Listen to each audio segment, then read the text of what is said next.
Messieurs, mesdames, bonjour. Bonjour à tous. Merci d'être présents pour cette 19e édition, je dirais 19e donc, conférence de presse. Le temps passe. Nous nous retrouvons dans un univers que nous connaissons bien, qui est celui de l'UNESCO, qui nous accueille depuis maintenant 2017, donc date à laquelle nous avons déposé la résolution qui a été adoptée par 195 pays, la résolution 39C59, l'importance du son dans le monde actuel, promouvoir les bonnes pratiques, qui précisément met le sonore dans la vie même de l'UNESCO et comme un élément prioritaire du développement des peuples. C'était une journée absolument merveilleuse, je m'en souviens encore, où toutes les délégations ont applaudi ce jour-là cette résolution qui a été encore une fois adoptée à l'unanimité.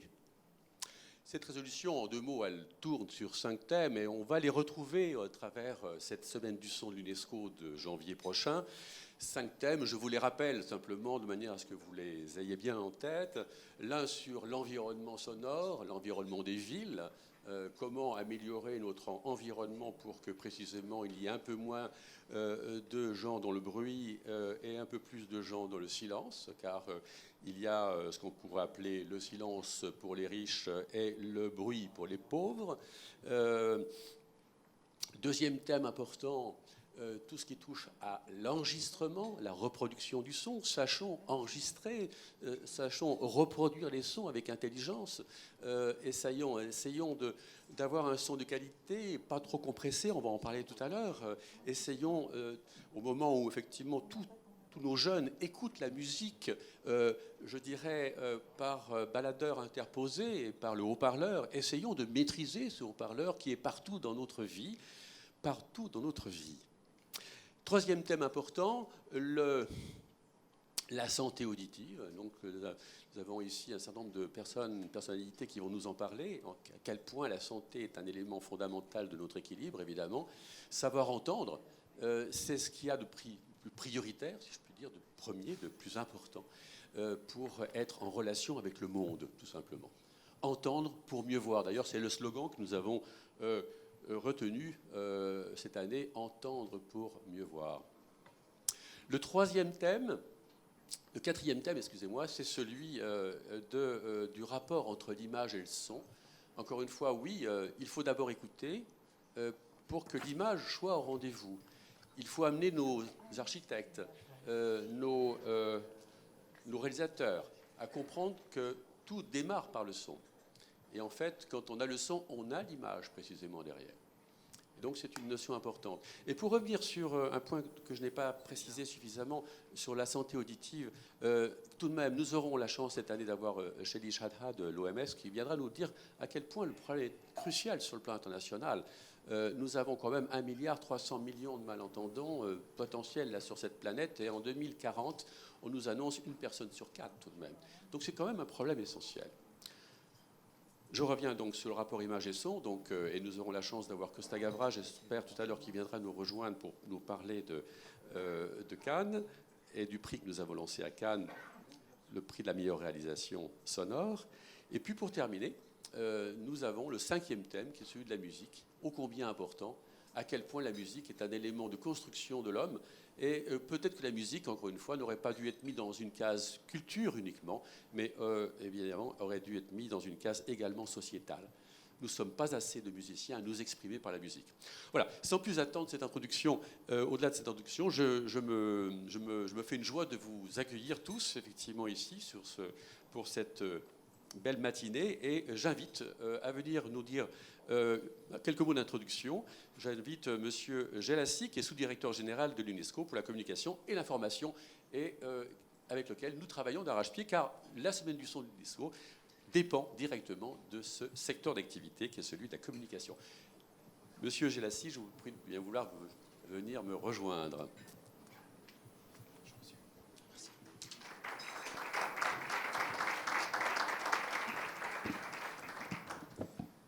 Merci, Monsieur Hugonnet. Excellences, Mesdames et Messieurs, J'ai le plaisir de vous accueillir ce matin ici au siège de l'UNESCO pour cette conférence de presse lançant l'édition 2022 de la Semaine du son de l'UNESCO.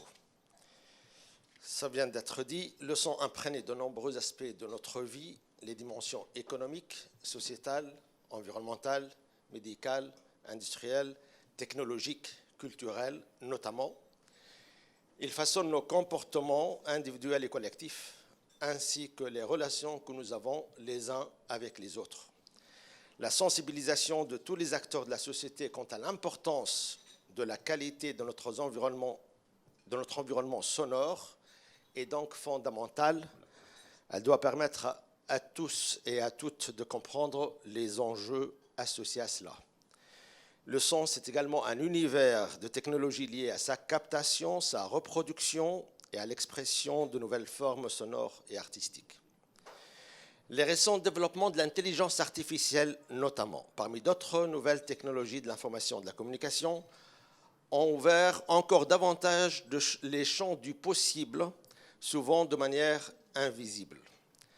À l'aide de l'apprentissage automatique, à l'ère du machine learning, à l'ère des nouveaux algorithmes très puissants, des applications de reconnaissance et de production sonore qu'on a vues ces dernières années, tout cela permet par exemple aux artistes de produire de nouveaux contenus originaux.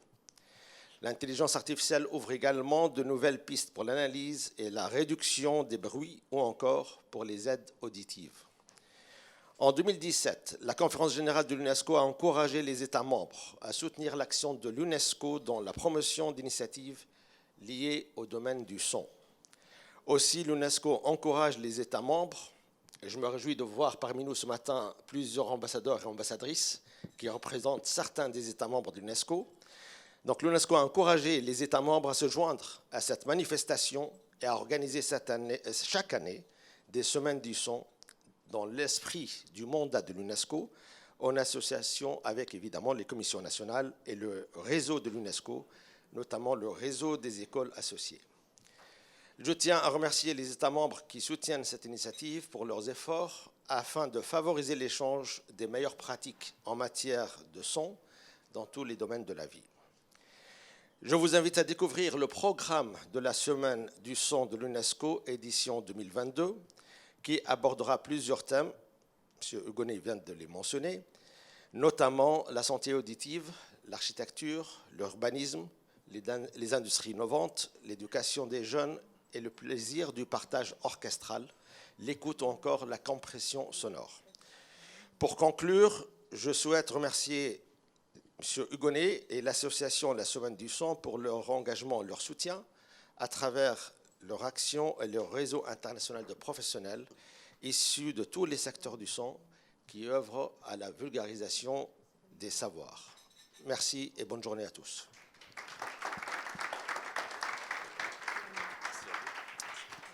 J'appelle Catherine Morin-Desailly, sénatrice de Seine-et-Marne. Seine-Maritime. De Seine-Maritime, excuse-moi, oui. Oh, Normandie. Peut-être. Normandie est également marraine, d'une certaine manière, de la Semaine du son depuis de nombreuses années. Merci, très cher Christian. Merci. Je crois qu'on peut applaudir Christian et toute son équipe. Je suis ravie une nouvelle fois de participer à cette conférence de presse de lancement de cette 19e semaine du son et redire le soutien du Sénat à cette opération formidable qui couvre un champ de sujets, d'activités que tu as très bien rappelé, Christian, et qui, quelque part, intéresse le législateur que je suis. Car le son et son corollaire négatif qu'est le bruit, bien sûr, sont pris en considération dans les textes législatifs et les réglementations.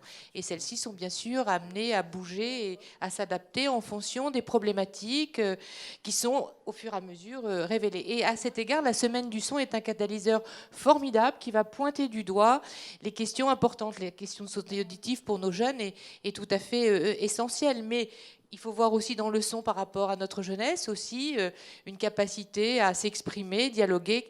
Monsieur le directeur, pardonnez-moi, je ne vous ai pas salué, mais vous évoquiez la pratique orchestrale des jeunes. Voilà des sujets sur lesquels aussi nous nous investissons au Sénat. Alors j'ai eu l'honneur jusqu'à l'année dernière de présider la commission culture, éducation, communication. Son champ d'intervention est très important. Il comporte aussi des questions de patrimoine, d'architecture. Et nous avons... comment dirais-je, travailler sur l'ensemble des sujets. Et je voudrais en profiter pour citer l'actualité législative, mais qui va dans ton sens, cher Christian. Nous avons voté un texte il y a quelques mois qui vise à protéger le patrimoine sonore de nos campagnes. Ça peut paraître curieux, mais les conflits de mauvais voisinage, parfois, génèrent des plaintes. Et on a à protéger aujourd'hui, ça peut paraître paradoxal, ce patrimoine immatériel auquel nous sommes attachés et qui fait aussi la caractéristique de notre ruralité en France. Donc vous voyez, le son, il se cache dans de nombreux aspects et est ainsi traité. Je ne serai pas plus bavarde parce que place surtout à la présentation de ce que va être cette semaine déployée dans toute la France, mais à travers le monde. Et à cet égard, je voudrais saluer tous les ambassadeurs ici présents qui travaillent auprès de l'UNESCO et qui se sont associés à cette semaine du son. Je voudrais saluer Véronique Roger-Lacan qui a été aussi extrêmement moteur dans ce beau projet et dire encore une fois toute ma mobilisation à vos côtés pour faire en sorte que cette semaine soit une très très grande réussite et qu'elle permette de connaître toujours plus ce qu'est le son en réalité dans ce monde très rétinien. Tu as eu raison de le redire, cher Christian. Bravo à toi, bravo à ton équipe et tout notre soutien. Merci Catherine. Son Excellence Sarba Assiri, ambassadrice du Liban, qui nous a fait l'honneur d'organiser l'an dernier une semaine du son à Beyrouth, il y a 2 ans déjà de cela, et qui prend le micro. Voilà. Leave the floor. Thank you so much to be here. Bonjour à tous. I hope you wouldn't mind me speaking a few words in English. Okay, thank you. First, thank you, Christian, and I would like to congratulate you and everyone for promising new Week of Sound this year. As you may know, Lebanon has been a strong supporter and promoter of the Week of Sound at UNESCO and in Lebanon, and sometimes with other countries. It not only co-sponsored the first and second resolutions that led to a UNESCO Week of Sound, but between the two, Lebanon was the first country outside France to organize, other than France, to organize a Week of Sound. That was in 2019. It was a very successful Week of Sound, and we had hopes to have it as an annual event. Unfortunately, the escalating crisis in Lebanon and the pandemic prevented us from doing that. Can we have another one in 2022? Well, I hope so. We're working on it. We're trying hard, and we will keep on trying despite all the odds. But if I may say something at this occasion, that what is still possible and what we can still do in the meantime is trying to support music in Lebanon. And I would like to encourage any initiative to support music, be it a concert, giving opportunities of exposure to musicians, probably providing much needed instruments to the Conservatoire in Lebanon. And this would fall directly in line what the Week of Sound is doing. It will help them continue their mission.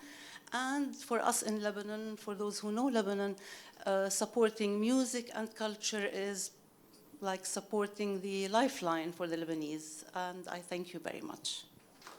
Thank you so much.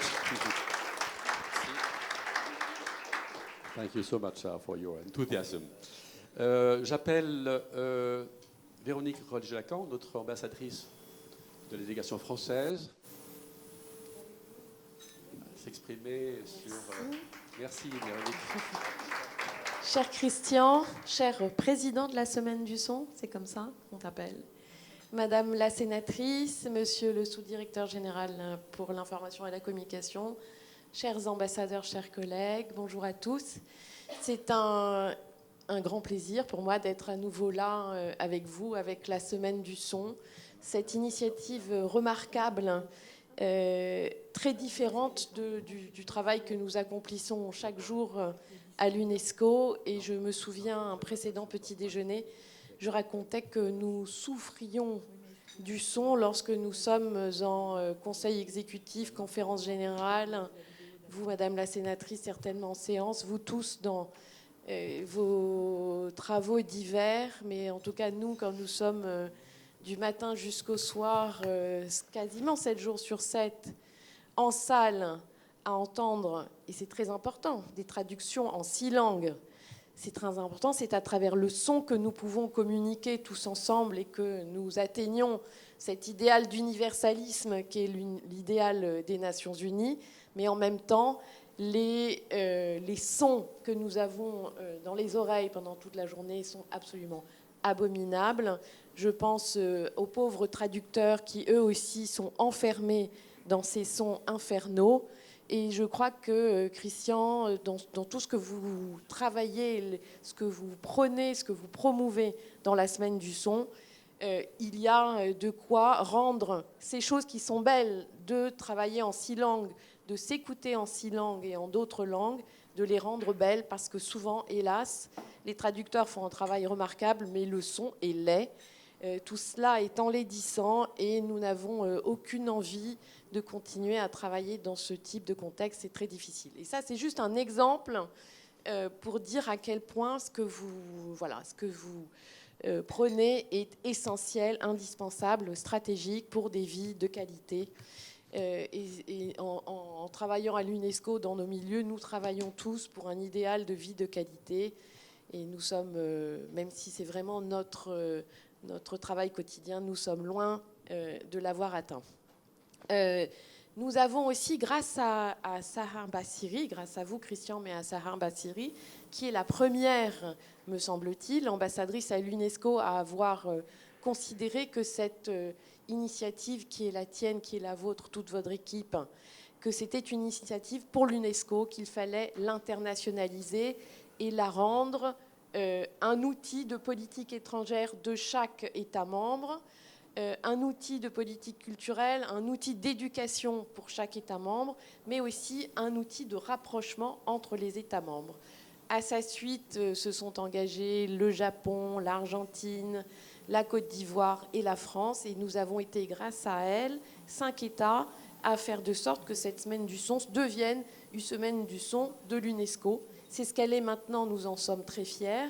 Et notre objectif, c'est de faire de sorte que le plus d'États membres possible adhèrent à ce principe et à ces principes de vie, à ces principes d'action qui sont essentiels. Et donc, nous devons réaliser un travail de conviction très important. J'avoue que peut-être, à ton goût, nous ne le sommes pas assez actifs, mais crois-moi, en tout cas, notre présence ici en témoigne. Nous sommes intéressés par cela.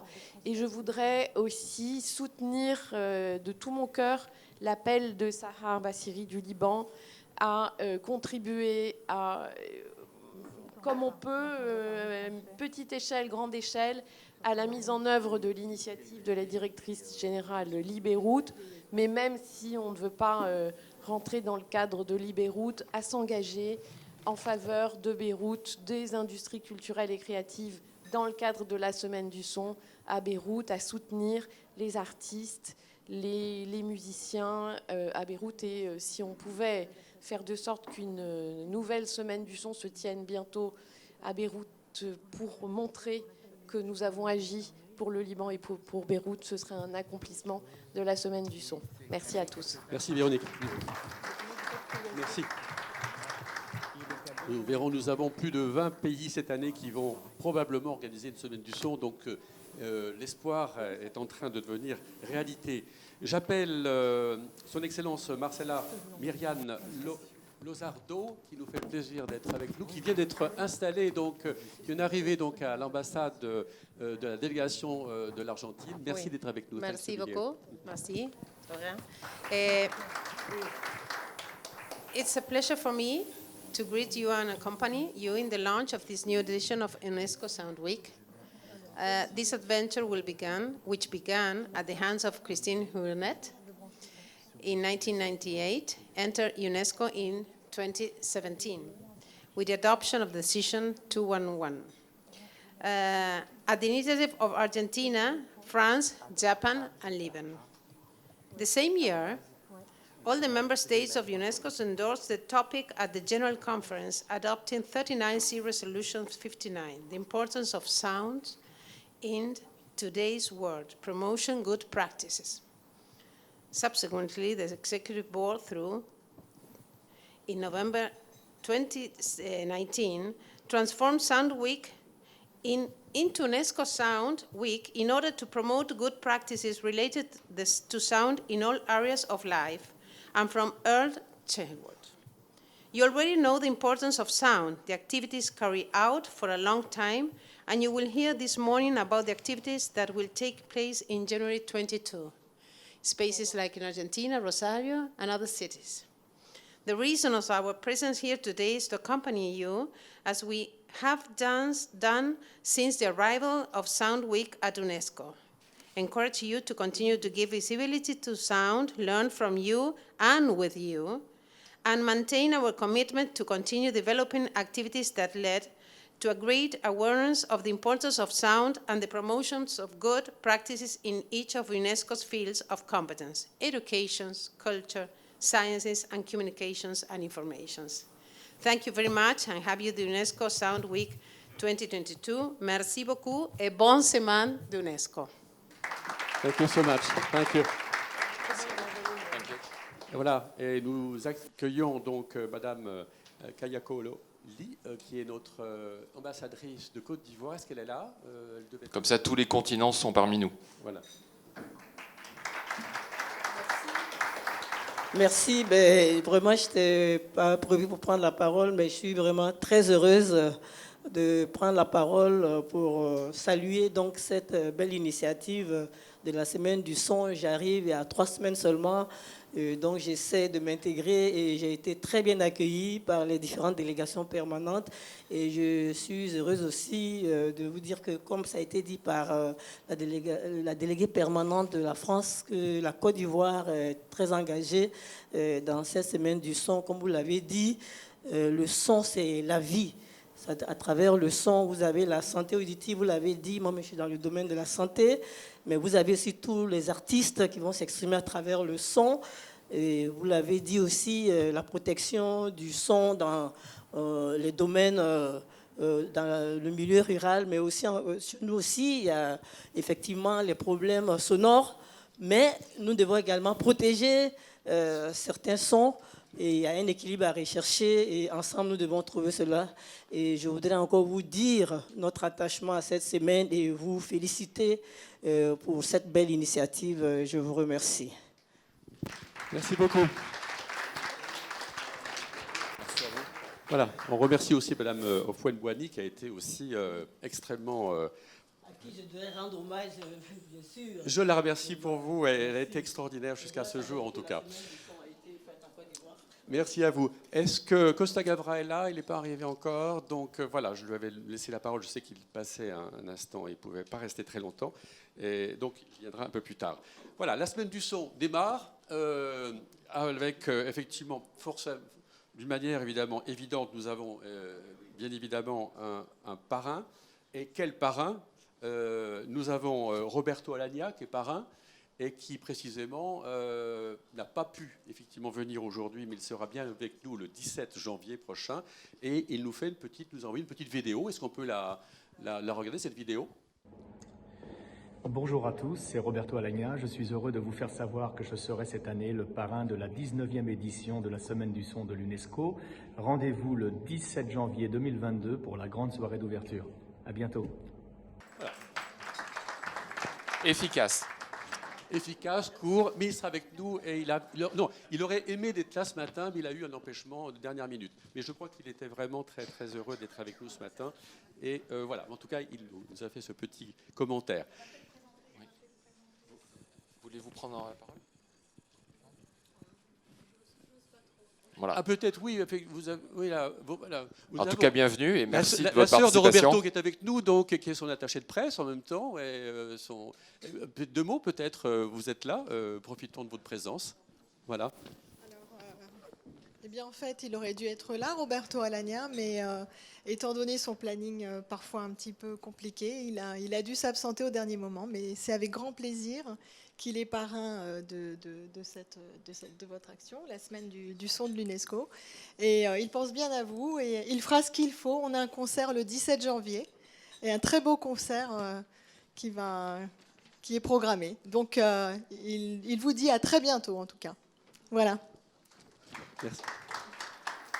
Merci à vous.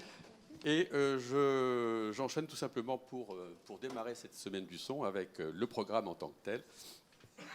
Ce programme donc dispose d'un avant-programme, je dirais. On commencera le lundi soir avec évidemment Alagna, mais nous aurons un dimanche après-midi assez chargé, je dois dire, avec une intervention des orchestres Tutti Passeurs d'Art.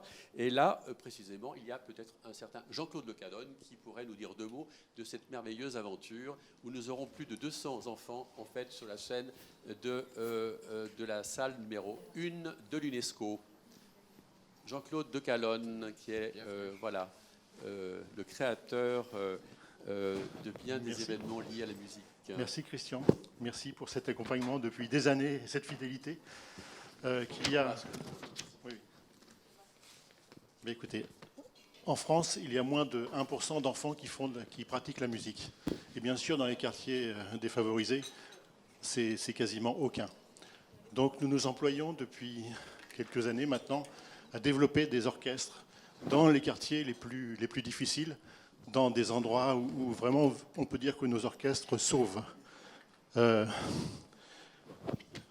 Nous avons pris modèle sur un merveilleux exemple qui se situe au Venezuela, un pays où peu de choses fonctionnent bien, mais il y a quelque chose qui fonctionne bien, ce sont les orchestres qui ont été créés par le maestro José Antonio Abreu.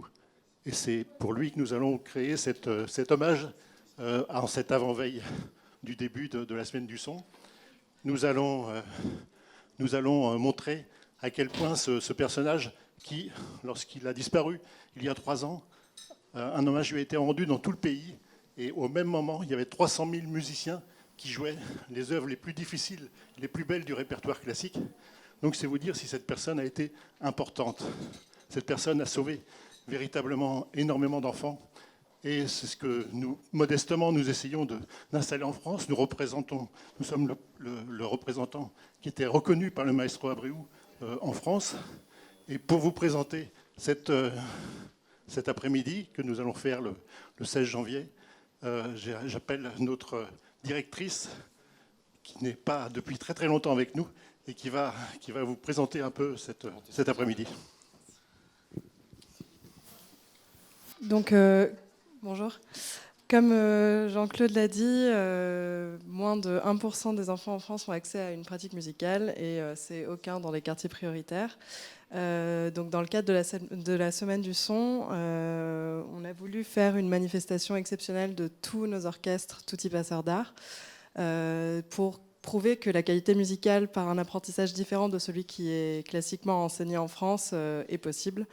Donc on va montrer lors de ce spectacle tout ce système alternatif qui agit contre la misère sociale par l'outil que représente l'orchestre et la musique tous ensemble pour créer non seulement du lien, de la mixité sociale, du vivre ensemble et éduquer tous nos enfants par la musique. Voilà. Merci. Merci beaucoup. Merci. Jean-Claude Decalonne a été le créateur d'Orchestre à l'école, je tiens à vous le dire tout de même. Voilà, c'était lui qu'on lui doit effectivement cette merveilleuse organisation maintenant nationale. Voilà, nous aurons donc cette soirée d'ouverture.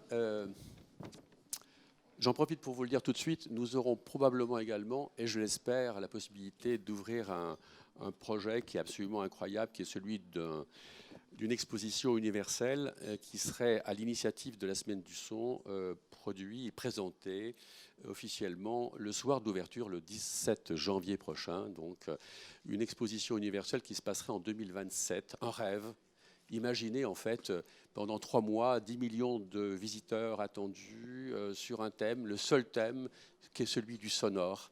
Et nous attendons une réponse là précisément de notre présidence. Ça devrait arriver dans les 2 semaines qui viennent. Pour vous dire, on est un peu sur les charbons ardents. Et c'est vrai que si on a ce projet-là, cela donnera aussi à notre semaine du son de l'UNESCO toute sa véracité et toute son intelligence. Voilà, sachez-le. En tout cas, nous avons eu une belle réponse, en tout cas jusqu'à présent, de la présidence, du Sénat, de l'Assemblée nationale, du CESE, de Matignon. Donc, je remercie Bernard Boucaud, qui est ancien préfet de Paris, d'être aussi avec nous ici, et avec lequel nous travaillons d'arrache-pied, et Pascal Lamy en particulier, pour que effectivement cet événement puisse avoir lieu. Donc, rendez-vous en janvier on devrait savoir assez rapidement maintenant si nous aurons la chance de cette exposition, mais nous avons un excellent a priori positif. Vous vous rendez compte? Jamais on aurait vu ça dans le monde, ça sera une première. Jamais on n'aura pensé qu'on puisse imaginer, en tout cas, réunir autant de monde et autant de pays. On attend une centaine de pays, donc sur 25 hectares pendant 3 mois, uniquement sur le sonore. Autant vous dire que là, il y a du travail. Et ça sera effectivement une belle construction. Nous en étions au lundi, maintenant nous passons au mardi. Et le mardi, nous avions eu une intuition qui était celle de la voix. Et nous pensions que la voix avait des choses à dire sur notre événement. Et je laisse la parole, donc, du coup, à Jean-José Vanek, qui va vous présenter cette interrogation assez étonnante. Merci, Christian. Bonjour à tous. Vos Excellences, bonjour, merci pour votre accueil au sein de l'UNESCO. Alors des fois, à la Semaine du Son, on a des idées qui sortent un peu de l'ordinaire, un peu originales. Et il se trouve qu'avec notre ami ou notre vice-président, Claude-Yves Robin, on a eu une remarque ou une forme d'interrogation assez bizarre. On entend souvent dans le langage commun, on a l'âge de ses artères. Et puis, jouant avec les mots, on s'est dit, mais est-ce qu'on a l'âge de sa voix ? Alors, bien sûr, ça renvoie quand même à quelque chose d'intuitif, comme l'a bien souligné Claude-Yves Robin. On a une perception intuitive de l'évolution de la voix avec son âge. Je ne parle pas, et nous ne parlons pas des graves accidents de santé qui pourraient complètement bouleverser votre voix. Mais on parle simplement d'un phénomène naturel qui peut s'installer. Pardon, c'est meilleur comme ça ? D'accord, merci. Et donc, on a posé cette question parce qu'on en a une perception intuitive, mais derrière, on ne sait pas expliquer quels sont les phénomènes qui peuvent amener à un changement de la voix.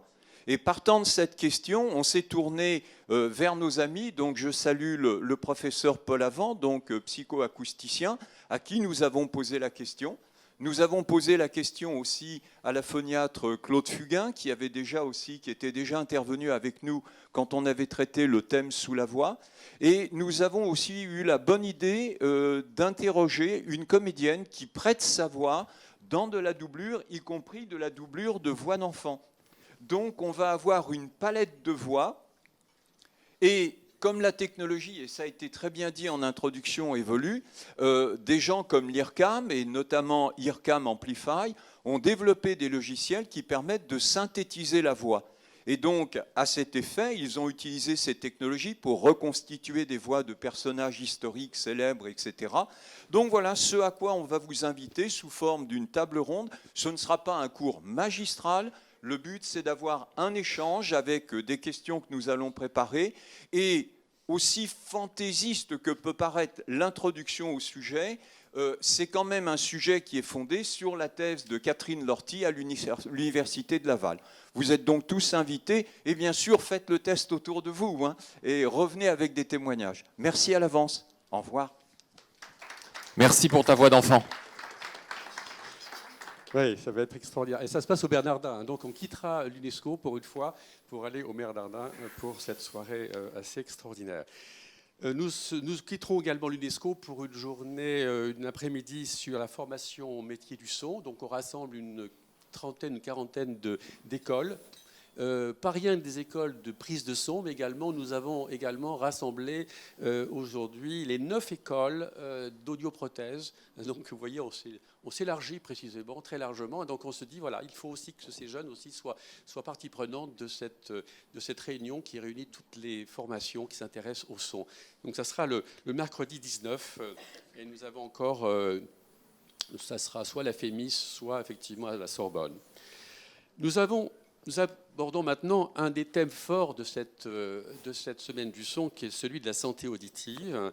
Et là, en l'occurrence, je me félicite d'un partenariat qui est absolument génial, qui est en train de se mettre en place aujourd'hui avec l'Institut de l'audition. Mais je laisse Christine Petit en parler. Christine.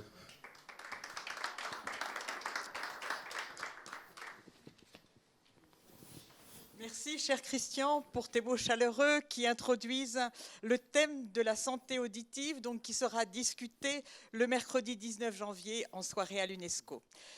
Alors, pourquoi ce thème ? Eh bien, la réponse, me semble-t-il, coule de source, si peu que l'on ait mesuré la place qu'occupe l'audition dans nos vies. Elle est en quelque sorte le sens support du développement, du langage et de la musique, eux-mêmes au cœur du lien social entre les individus. Elle occupe une place maîtresse dans le processus d'hominisation lui-même. Le thème s'impose aussi, si peu que l'on ait pris conscience du nombre de personnes, comme il a été dit, qui souffrent d'atteintes auditives. Aujourd'hui, quelques 460 millions d'individus à travers le monde. Mais pourquoi maintenant ? Parce que ce thème a aujourd'hui une pertinence particulière. La révolution de la compréhension du fonctionnement de notre oreille et de ses atteintes, qui s'est opérée au cours des 25 dernières années, ouvre pour la première fois la voie au développement d'authentiques thérapies, celle des surdités par exemple, là où jusqu'ici, seules des prothèses peuvent être proposées. C'est sur ces découvertes qu'a été fondé l'Institut de l'audition, ouvert en 2019 au centre de Paris. Vous en voyez ici la façade. Le nom même de cet institut porte en lui une nouvelle conception de la science et de la médecine de l'audition. Des instituts de l'oreille, des Ear Institute de recherche, il y en a un certain nombre à travers le monde. Londres, Boston, Chicago, Shanghai, mais des HEAR, ou Hearing Institute, institut de recherche sur l'audition, aucun à ma connaissance. La création de l'Institut de l'audition témoigne donc d'un changement de paradigme. À vrai dire, la magnifique mécanique de précision de notre oreille n'explique pas même l'oreille absolue, ni ne donne la localisation de la source sonore, ni la perception des sons purs comme des sons complexes, des sons naturels comme celui de la pluie, comme ceux forgés pour le langage ou la musique. Ni l'émotion musicale, bien sûr, ni l'attention auditive, ni la mémoire auditive. Pour toutes ces raisons, la soirée santé auditive aura pour thème « Un cerveau pour entendre ». Pour la première fois, dans le cadre de la semaine du son, nous dévoilerons quelques-unes des fonctions de ce cerveau auditif et certains de ses dysfonctionnements. C'est avec cette perspective que vous sera présenté l'Institut de l'audition et le lancement, comme l'a dit Christian, de ce partenariat institutionnel si essentiel pour nous entre l'Institut de l'audition et la semaine du son. Vous découvrirez la menace que la musique compressée fait peser sur notre audition. Nous aborderons aussi le problème des sons fantômes ou acouphènes. Ils perdront un peu de leur mystère, en particulier quant à leur origine, et ce faisant, ces connaissances guideront les recherches thérapeutiques à venir. Il vous sera également présenté un dispositif audiovisuel permettant à chacun d'acquérir les notions indispensables au contrôle de son exposition sonore et au suivi de son audition. Et pour finir, comme il a déjà été dit, la voix de Shelley Chada portera les messages de l'Organisation mondiale de la santé sur la prévention de la surdité. Merci. Alors, la parole est maintenant au professeur Paul Avant, qui va donner un aperçu des travaux qu'il a dirigés sur les effets de la musique compressée.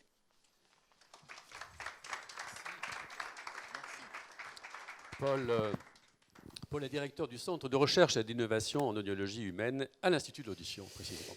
Merci beaucoup, chère Christine, cher Christian, et mesdames, messieurs. C'est un honneur toujours pour moi de venir contribuer à cette semaine. Donc les activités de loisirs incluent beaucoup l'exposition au son, au sonore. Elles concernent des centaines de millions de personnes, mais elles concernent aussi les professionnels de santé qui s'inquiètent des conséquences éventuelles sur l'audition, et évidemment aussi les législateurs qui s'intéressent à la protection et à l'établissement de références fiables. Alors, l'intuition, depuis longtemps, est venue à Christian, vous le connaissez, et il s'inquiète depuis très longtemps de la compression qui est de plus en plus utilisée pour essentiellement rendre le son plus fort que les bruits environnants, parce qu'on écoute souvent les musiques dans des environnements de plus en plus bruyants. Et pour que la musique domine, il faut la compresser et remonter tous les temps de silence au plus près possible du plafond. Alors, visiblement, les professionnels de la musique se plaignent de ressentir une fatigue qui confine à l'inconfort. Et donc, ça fait penser qu'il y a peut-être un danger pour l'audition. Alors, ce que nous avons fait, c'est suivre l'intuition de Christian, il a su mobiliser notamment un satellite de la Fondation de l'Avenir, qui est la fondation, elle s'appelait Visaudio, et maintenant c'est Écoutez Voir. Ils nous ont soutenus dans ce projet. C'est un projet pilote. Donc, qu'est-ce qu'on a fait? On s'est dit qu'il y avait un soupçon que l'exposition classique, comme une discothèque 4 heures à 102 décibels, c'était peut-être dangereux. Alors, on n'a pas pris d'êtres humains, puisqu'on avait l'intuition qu'on les exposait à un risque. On a pris des animaux qui étaient à la fois d'audition proche de l'homme et apprivoisables, pour les mettre dans des conditions parfaitement confortables, et surtout pouvoir tester leur audition avant, pendant et après l'exposition, sans qu'ils ne bougent. Ce n'est pas tellement évident. On a pris les cochons d'Inde. Et qu'est-ce qu'on a fait? On a choisi une musique d'une chanteuse très connue, Adèle, pour ne pas la nommer. On a gardé la partie originale, telle que son éditeur l'a produit, et on l'a également traité en surcompression. Et l'audition de la version surcompressée au début est assez flatteuse parce que les bruits environnants sont complètement effacés. Et au bout de quelques minutes, on se pose des questions et de qualité et un peu d'agressivité. Alors les animaux ont été soumis à 4 heures, tantôt d'une musique, tantôt de l'autre, deux lots différents bien sûr. La musique naturelle, si j'ose dire, puisqu'elle est quand même traitée, et la musique surcompressée. 4 heures, les deux bandes étaient réglées exactement à 101,9 décibels A, donc c'est légal, pendant 4 heures, avec un contrôle également des très basses fréquences. Et les animaux se sont trouvés exposés comme dans une discothèque naturelle. Ils étaient évidemment dans leur cage transparente au son, et on les a laissés comme ça pendant 4 heures. Et on les a testés.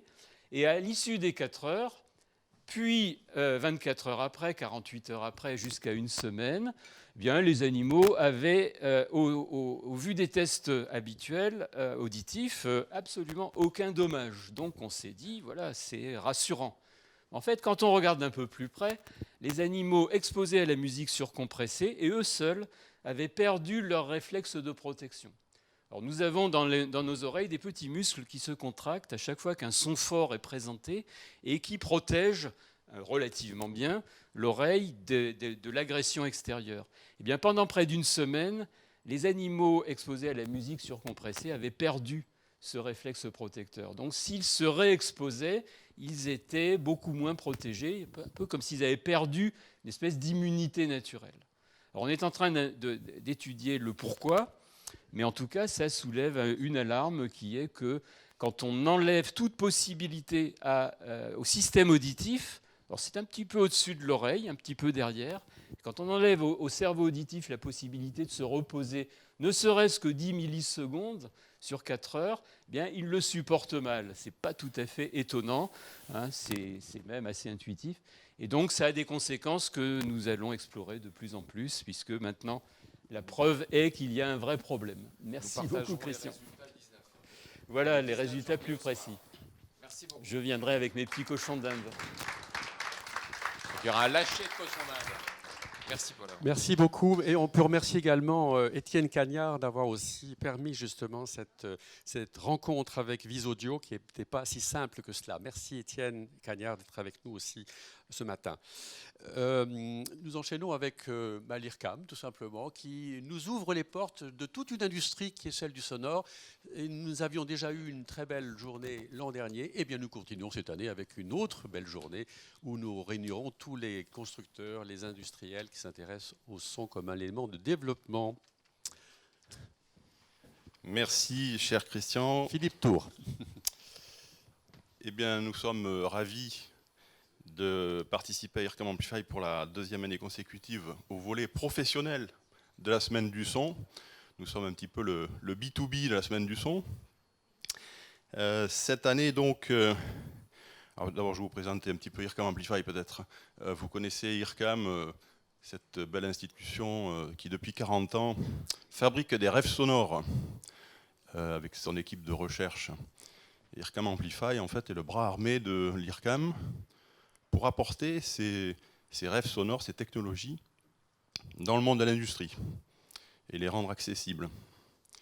Donc nous sommes là pour favoriser les nouveaux usages sonores de demain et promouvoir les pouvoirs du son dans différentes industries. Alors pas uniquement les industries culturelles comme la musique, mais la mobilité, automobile par exemple, le domaine du luxe, du retail, de l'IoT, les objets connectés, et bien d'autres encore.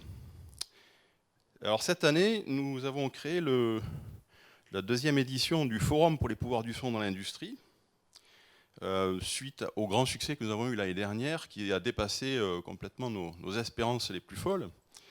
L'année dernière, nous avons reçu des personnalités comme Stéphane Roussel, président de Gameloft et CEO de Vivendi, Nawal Ouzren, CEO de Sensorion, Luc Julia, qui à l'époque était le responsable de l'innovation de Samsung au niveau mondial et qui maintenant est le Chief Officer de Renault, scientifique de Renault, ainsi que Denis Ladegari, qui est le président de Believe, la licorne française dans le domaine de la musique. Alors cette année, donc le 20 janvier après-midi, nous reviendrons avec deux nouveautés. Une accessibilité à l'international, puisque nous offrons cette année une traduction simultanée en anglais, et ça correspond très bien au développement de IRCAM Amplify, qui existe depuis 3 ans, et qui depuis 3 ans double son chiffre d'affaires tous les ans, et 2022 sera l'année de l'international. Et enfin une thématique, un fil rouge, que nous avons appelé Sound Tech for Good. Alors, je vous ai parlé de son dans l'industrie, je vous donne rapidement 2-3 exemples pour que ça soit un peu plus concret. Vous pouvez imaginer, par exemple, à l'approche des fêtes de Noël, acheter un parfum dans une boutique, mais il y a des parfumeurs qui ont été pénalisés pendant la pandémie lorsqu'ils devaient sortir un nouveau modèle, un nouveau échantillon. Les magasins étant fermés, la question se posait comment proposer une émotion identique à celle que vous pouvez avoir lorsque vous sentez le parfum dans une boutique, en ligne, sur le net. Eh bien, ils ont eu l'idée de marier l'odorat, enfin l'odeur du parfum, avec le son. Une autre particularité aussi, c'est par exemple le monde de l'industrie automobile, de plus en plus de véhicules silencieux. Comment peut-on apprécier, enfin contribuer à l'alerte citoyenne du véhicule électrique qui s'approche de vous, sans que ça se fourre dans la cacophonie dans la ville. Et en fait, une autre caractéristique aussi sur laquelle nous travaillons en ce moment, Vous en avez entendu parler tout à l'heure sur la voix. Vous avez peut-être lu récemment quelques arnaques sur la voix aussi. Si vous êtes directeur financier de votre société et que votre PDG vous appelle en vous demandant de virer 10 millions de dollars sur un compte que vous ne connaissez pas, il y a peut-être des possibilités de détecter dans la voix que c'est bien lui qui vous appelle. Voilà, ça c'est l'exploitation directe des technologies IRCAM dans le monde de l'industrie. Et donc je vous donne rendez-vous pour ce forum 2022. Ça se passera un jeudi après-midi avec de nombreuses personnalités qui nous éclaireront sur les pouvoirs du son dans l'industrie. Merci beaucoup. Claude-Yves, c'est à toi. Oui, bonjour. Donc, vous l'avez compris, je suis le vice-président de la Semaine du Son. Et j'appelle Danielle Escher, si elle peut me rejoindre pour que nous lancions l'après-midi du vendredi. Et donc, pour les fidèles de la Semaine du Son, vous connaissez Quand le son crée l'image, qui est une séquence sonore qui est créée par un compositeur et qui permet à des candidats du monde entier de participer en créant des images. Et donc l'année dernière, nous avions 2 jurys, un jury pour les étudiants et un jury pour les professionnels, pour les adultes. Cette année, nous en avons un 3e, puisque les écoles associées de l'UNESCO se sont associées à cette manifestation. Et donc, nous avons des vidéos qui viennent du monde entier, ainsi que donc, pour les écoles associées. Et sur le prix professionnel, nous avons, grâce à l'Institut français, des vidéos qui viennent également du monde entier, de professionnels qui sont très créatifs. Et donc, comme j'ai la chance de faire partie du jury et même de présider le jury depuis 3 ans, je peux vous dire que chaque année, le niveau évolue et aussi grâce à l'inspiration donnée par les compositeurs. Cette année, c'est Gabriel Yared qui nous a fait l'honneur de composer la musique, et nous avons sa représentante Danielle Escher avec nous. Donc je lui passe le micro, quelques mots pour qu'elle nous dise pourquoi Gabriel Yared a voulu s'associer à cette manifestation, à ce jury, pour lequel nous avons déjà près de 200 participants, enfin nous avons déjà plus de 200 participants, et nous n'avons pas encore dépouillé toutes les vidéos que nous avons reçues. Oui, bonjour à tous. Je représente Gabrielle, qui est vraiment désolée de ne pouvoir être parmi vous aujourd'hui. Avec la pandémie, il y a eu beaucoup de décalage dans les enregistrements de musique de films, ce qui explique son absence ce matin, et il le regrette vivement. Il n'a pas hésité l'année dernière, lorsque Christian lui a proposé de participer au 4e concours Le son crée l'image. Nous avions eu déjà un aperçu de la mobilisation et du travail formidable que faisaient les élèves, les enfants à travers le monde, et de les faire réfléchir à partir d'1 minute 40 d'une musique, et de les faire réfléchir tous ensemble avec le même cahier des charges. On a vu les résultats depuis 3 ans absolument extraordinaires, très brillants, avec un niveau très très élevé. C'est ce qui nous avait surpris l'année dernière, et Gabriel n'a pas hésité à entrer dans ce challenge, et il est persuadé que cette année, c'est lui qui va apprendre beaucoup. Il va en tirer des enseignements. Souvent, lorsqu'on l'invite à des masterclass, il dit maintenant, très modestement, qu'il y a un échange, il y a un transfert de compétences, et que c'est à lui maintenant de donner et d'apprendre aussi, et d'écouter ce que les jeunes ont à proposer en termes de musique et d'image. Et cette année, donc, il a choisi une musique en collaboration avec vous deux, où il y a vraiment une palette sonore très intéressante. Je crois que nous allons écouter cette musique 40, qui va permettre aux jeunes du monde entier de réfléchir tous ensemble voilà, a une créativité extraordinaire et on a déjà quelques échos sur le premier jury qui est à la fin de la semaine et c'est avec beaucoup d'émotion que Gabriel a su qu'il y avait des jeunes de Chine, du Brésil, du Japon, de Lettonie et souvent des enfants jeunes puisque globalement c'est de la 6e au terminal pour les premiers jurys et de voir le travail remarquable que ces jeunes proposent et de façon désintéressée puisqu'il n'y a rien à gagner dans ce concours. Ça, je crois qu'il faut le rappeler aussi. C'est-à-dire que les lauréats gagnent, mais il y a beaucoup plus de participants que de lauréats. Et de plus en plus. Je pense que c'est ça qui est intéressant et nous comptons sur les médias pour relayer cette information. C'est une initiative unique au monde. Unique au monde que vous avez créée et ça, je pense qu'il faut le souligner et vous en féliciter. Merci beaucoup. Merci. Et il faut dire également qu'il y a des outils de montage son et image qui permettent ce travail. Je pense que ce concours n'aurait pas pu avoir lieu il y a 15, enfin même il y a 10 ans. Et il y a beaucoup de logiciels qui sont accessibles librement sur Internet qui permettent, quel que soit l'endroit du monde, de pouvoir être créatif avec simplement un ordinateur et un micro. Merci beaucoup, Daniel. Oui, et puis on va écouter quand même. Oui. Gabriel propose de mettre en ligne sur son site internet le résultat, le travail des lauréats. Eh bien, on s'en réjouit. Voilà. Merci beaucoup. Également une vision à l'échelon international, puisque son site est très consulté, donc c'est une reconnaissance aux gagnants. Exactement. Merci beaucoup à vous, Daniel. On écoute la musique et puis je donnerai la parole à Madame la directrice générale adjointe. Julie Saito, qui est notre coordinatrice internationale. Je vous donne juste après. Vous intervenez, s'il vous plaît. Merci. On écoute.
Imaginez ce que ça peut désigner.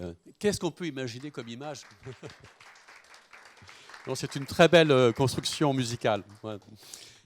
J'ai demandé à Ibrahim Malouf de penser la prochaine, donc nous attendons la suite, et qui vous sera présentée au mois de janvier. Voilà. Alors, le réseau des écoles associées est un réseau absolument génial qui existe ici, en fait, à l'UNESCO. Et c'est grâce à ce réseau qu'on a ouvert cette année, effectivement, ce concours auprès de 11 500 écoles associées. Et je remercie Julie Saito d'être avec nous aujourd'hui, qui vous êtes coordinatrice internationale. Comme je remercie également toute l'équipe, je pense à Hélène Darn, je pense à Souzia Bellamy qui vous entoure, qui a travaillé avec vous d'arrache-pied. Et je vous laisse la parole. Merci Christian. Merci beaucoup. Je suis vraiment très heureuse d'être invitée aujourd'hui aussi et pour avoir pu mobiliser notre réseau, comme Christian avait bien dit, c'est donc presque 12 000 écoles, dont 184 pays au monde entier. Et on a pu grâce à Christian et grâce à Annick, on a pu organiser 5 webinaires pour inviter nos points focaux de chaque pays. On a pu mobiliser 400 participants.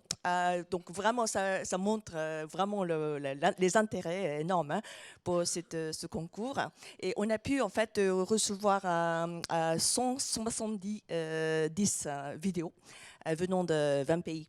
Et donc, mais c'est en fait la musique, c'est un peu angoissante, et donc ça crée vraiment, ça provoque les images des enfants qui souhaitaient de parler de santé d'aujourd'hui, angoisse et aussi espoir. En raison de Covid, mais aussi comme harcèlement, bien violence, bien le changement climat. Donc, ça vraiment, ça témoigne de ce qui se passe autour de nous. Donc, c'est vraiment, c'est très intéressant de voir comment le point de vue des enfants récapitule la puissance de musique. Et merci beaucoup pour mobiliser cette créativité, aussi de connaissances, de reconnaissance du monde entier. Merci beaucoup. Donc, on souhaiterait mobiliser plus des écoles l'année à venir. Et vraiment, je suis très heureuse pour ce partenariat. Merci beaucoup. Merci beaucoup à vous. Merci beaucoup. Merci beaucoup. Nous sommes encore le vendredi, donc là c'était le vendredi après-midi, la remise des prix, puisque il y aura 2 lauréats, et puis parfois il y a des mentions spéciales quand le jury n'arrive pas à se départager sur les lauréats. Et donc je rends le micro à Christian pour le vendredi soir. Voilà, on était donc relations images et son. Maintenant, on passe à un autre thème qui est celui de l'acoustique et l'environnement, avec Cécile Regnault, qui est notre architecte impliqué dans tout ce qui touche à l'enregistrement et surtout à la recréation sonore, qui va nous présenter un très beau concours qui est celui du Penser le son des villes ensemble. Ça s'appelle donc Place au son. Merci Cécile d'être avec nous, et Cécile est également membre du conseil d'administration, il faut le dire. Donc, juste avant que Cécile prenne la parole, si on n'arrive pas à vous faire entendre la minute 40 de Gabriel Yared, je vous invite à l'écouter sur le site internet, parce que ça marche très bien sur le site internet. Naturellement, c'est l'effet démo du 7e étage. Excuse-moi Cécile. Je t'en prie.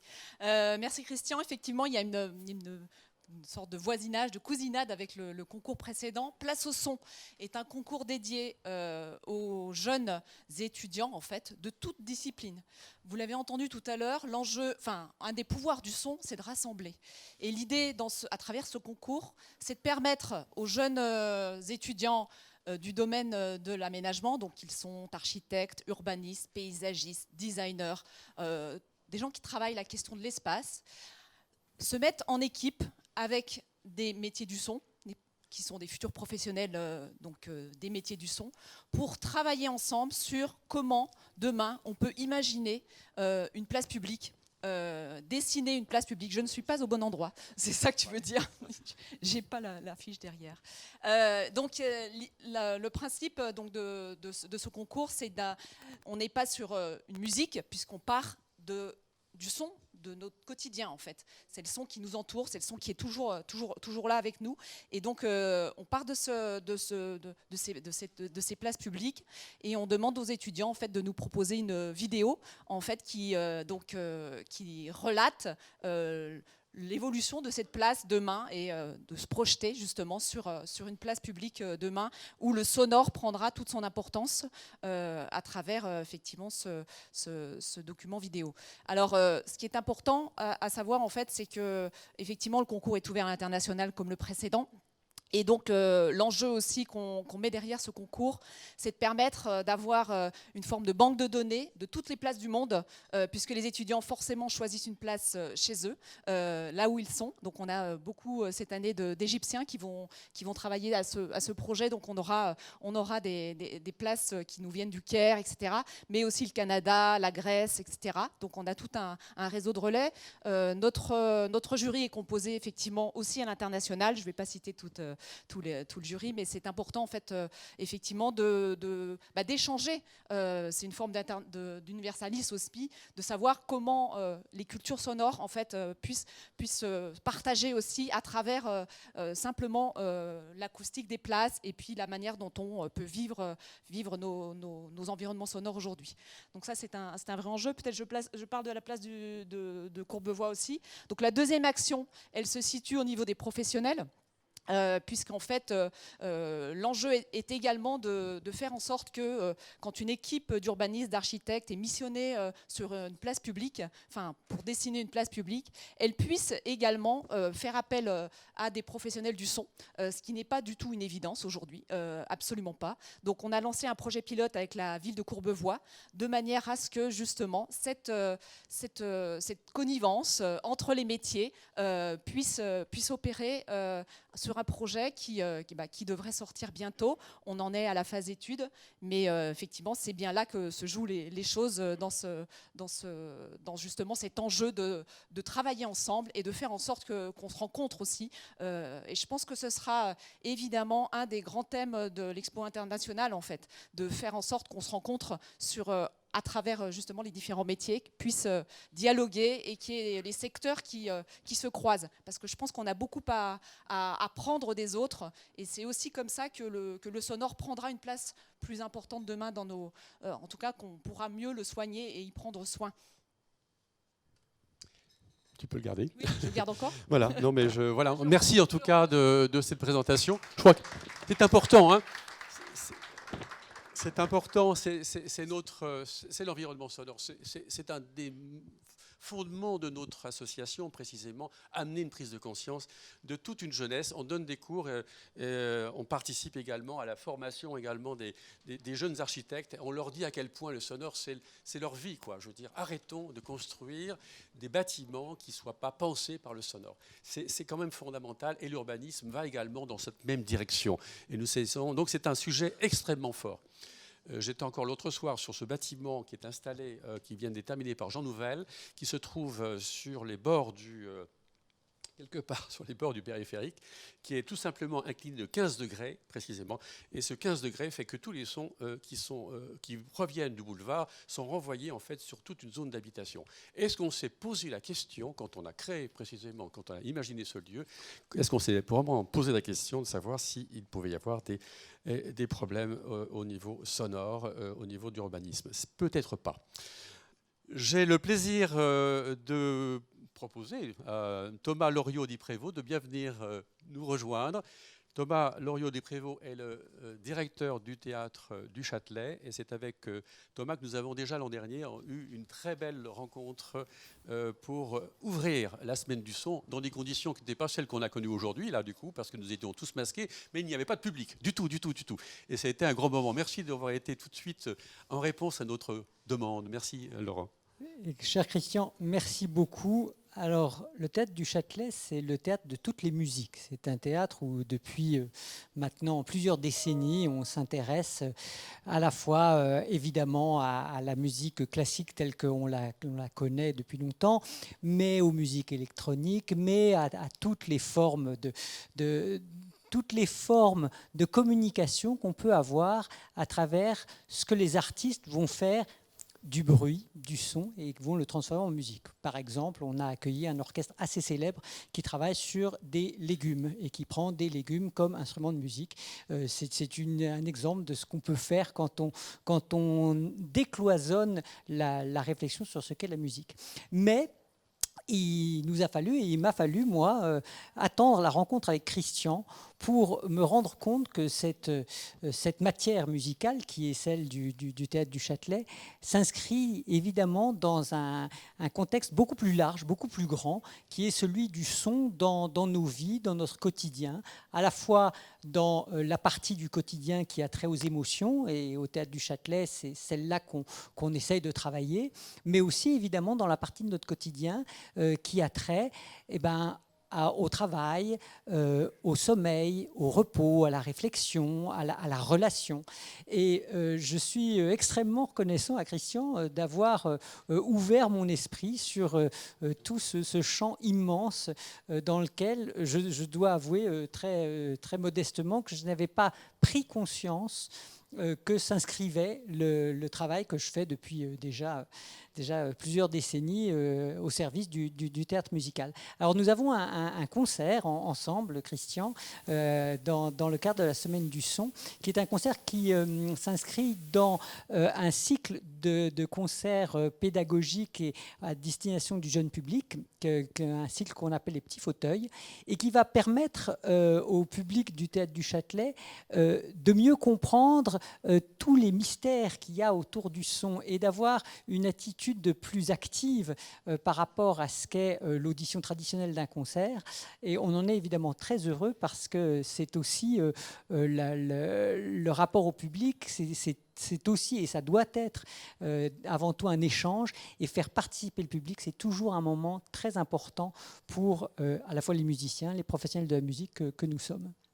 Et nous terminerons le soir, j'appellerai tout à l'heure Mélanie Thiebaud, mais nous terminerons le soir avec vous sur la compression, justement. Hein. Autrement dit, on mettra en évidence avec des musiciens invités, et peut-être que Universal et Natacha peut dire deux mots. Voilà. Nous terminerons avec vous pour une soirée de concert sur ce que c'est que la compression, de manière à ce qu'on puisse entendre aussi d'une manière claire et nette ce qu'on entend par compression, et qu'on le fasse entendre avec des musiques appropriées. Et Natacha, peut-être venez nous rejoindre. Restez là, Thomas, restez avec nous. Bonjour. Oui. Déjà, je voulais remercier Christian d'avoir sollicité Universal pour cette belle aventure. On se sent bien. Tout à l'heure, il disait que la musique aidait à construire l'être humain. Je voudrais rappeler que la mythologie grecque, indienne et chinoise disait que la musique avait des pouvoirs. Elle en a 4 qui n'ont pas vieilli. J'adore cette histoire, donc j'en profite pour vous la raconter. La musique a le pouvoir d'arrêter le temps. La musique a le pouvoir de nous faire voyager où nous souhaitons, quand nous le souhaitons. La musique a le pouvoir de nous aider à savoir qui nous sommes. Et enfin, la musique a le pouvoir de nous donner l'illusion de flirter avec la jeunesse éternelle. Pas mal, pas mal. Et donc je me suis dit, il nous propose des oreilles ou une audition presque éternelle. Donc oui, nous allons embarquer avec Christian. Et c'est vrai qu'aujourd'hui, la musique est omniprésente, c'est-à-dire que le temps où on écoutait de la musique tranquillement dans un siège et ne faire que ça n'existe plus. Aujourd'hui, on écoute en permanence de la musique pour faire de la gym, pour faire de la cuisine, pour faire du sport, en permanence. Et que finalement, on ne fait pas très attention à cette qualité qui pourtant est en permanence dans notre corps.